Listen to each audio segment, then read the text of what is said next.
Beaucoup. Maintenant, indépendance et direction. Oui, merci Monsieur le Président. Monsieur le Président. Mettez bien votre micro. Merci. Monsieur le Président, Mesdames et Messieurs les députés, nous vous remercions de l'intérêt que vous portez à notre corps, mal connu et insuffisamment reconnu, alors même qu'il constitue un rouage essentiel de la mise en œuvre des politiques éducatives. Nous souhaitons rappeler que le corps des personnels de direction est constitué des chefs d'établissement, mais aussi des chefs d'établissement adjoints. Un constat qui a déjà été évoqué par nos collègues, c'est la baisse d'attractivité du métier, avec un chiffre qui est très parlant, c'est-à-dire entre 2020 et 2025, moins 1300 candidats inscrits au concours de personnel de direction. Je voudrais aussi, c'est important de le rappeler, que les femmes et les hommes personnels de direction sont animés par des convictions fortes au service de la République, de l'école publique et laïque et de la réussite des élèves. Se présenter au concours de personnel de direction ne relève pas du hasard, mais d'une volonté de s'engager plus, au-delà de la classe, parce que la majorité des candidats sont tout de même issus des corps d'enseignants, de piloter, de convaincre et d'impulser des actions au service de la réussite des élèves. Bien. Donc on a parlé d'une baisse d'attractivité, les chiffres le prouvent, mais aussi un constat plus qualitatif. Ce qui remonte du terrain, c'est l'absence de sens, la perte de sens, le désarroi et la colère. De quoi parle-t-on lorsqu'on parle de difficulté à diriger un établissement scolaire ? Personnel de direction, et à plus forte raison chef d'établissement, de par sa nature, est intrinsèquement un métier exigeant. Or, les personnels exercent désormais leur mission dans des conditions dégradées et qui rendent difficile l'accomplissement de toutes leurs missions.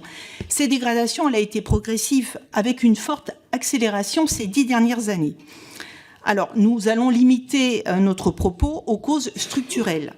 Tout d'abord, la gouvernance, celle des ministères successifs, le millefeuille ou l'inflation des priorités toutes prioritaires, avec des mesures dégainées souvent sous le sceau de l'urgence, suite à des faits divers ou pour répondre à des demandes sociétales, et dont certaines sont plus calées sur le temps politique que sur le temps pédagogique.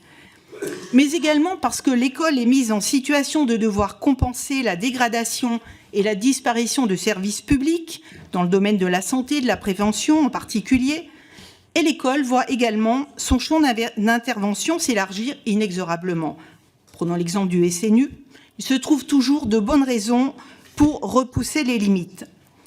Des réformes, des mesures ou dispositifs dont les objectifs sont par définition toujours louables, mais dont l'opérationnalité a été peu pensée ou mal pensée. Un exemple, le parcours Y en lycée professionnel. Une instabilité permanente par un stop and go des dispositifs et donc les objectifs et par voie de conséquence, l'organisation est aussi instable. À ce titre, les multiples modifications du bac et le choc des savoirs en sont des illustrations emblématiques. Aussi une incertitude sur les moyens donnés et repris, annoncés et repris, les HSE, le pass culture ces dernières années. Deuxième grande cause, la dégradation des conditions de travail, directement en lien avec la gouvernance. Alors on va vous épargner une liste à la Prévert, mais peut-être que vous aurez des questions. L'augmentation exponentielle de la charge de travail, avec justement toute la mise en œuvre de ces réformes, des nouvelles missions, l'école inclusive et les remplacements de courte durée. Je cite uniquement cela parce que sinon on va y passer la matinée. Un transfert de charge des services vers les établissements. N'oublions pas d'indiquer que ces mêmes services sont souvent exsangues suite aux réductions d'effectifs.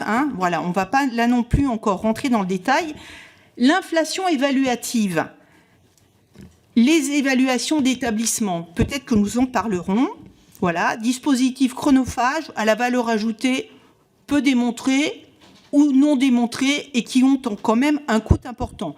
On pourrait aussi parler des pressions hiérarchiques. Ensuite, nous avons l'élargissement du périmètre de la responsabilité. Là encore, je vous épargne les PPMS du air, amiante, qualité de l'air, mais peut-être que nous parlerons du plan ministériel de la gestion des vagues de chaleur, élément actuel où là, nous avons beaucoup de choses à dire.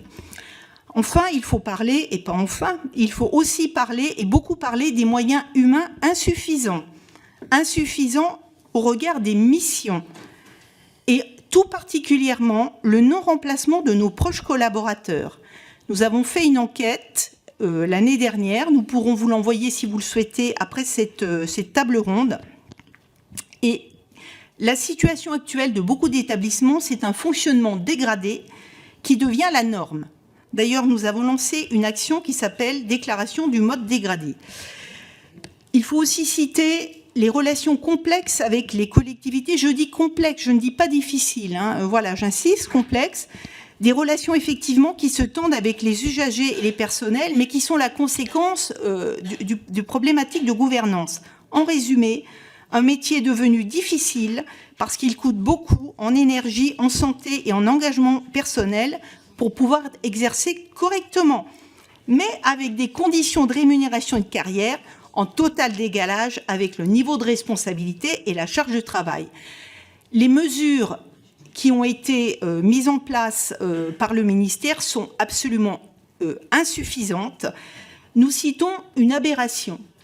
Nous sommes le seul corps de la fonction publique d'État à être touché par ce qui s'appelle le verrou de l'indice 129.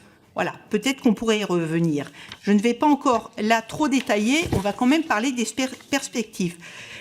En rappelant, IDFO est profondément attaché au caractère national de l'éducation. Nous défendons le statut de fonctionnaire d'État avec un recrutement national garant de l'égalité républicaine. Nous sommes opposés à toute territorialisation du pilotage des établissements. Nous appelons à un changement de gouvernance. Il y a des choix budgétaires permettant de répondre aux questions, parce que la question budgétaire, elle est centrale. Il faut sortir d'une logique de pilotage par injonction permanente et d'une contradiction devenue intenable entre ambition politique toujours plus grande et moyens budgétaires toujours plus contraints. On ne peut pas toujours exiger plus des personnels de direction comme de l'école sans donner les moyens nécessaires. Et c'est aujourd'hui le cœur du problème. Je vous remercie. Merci.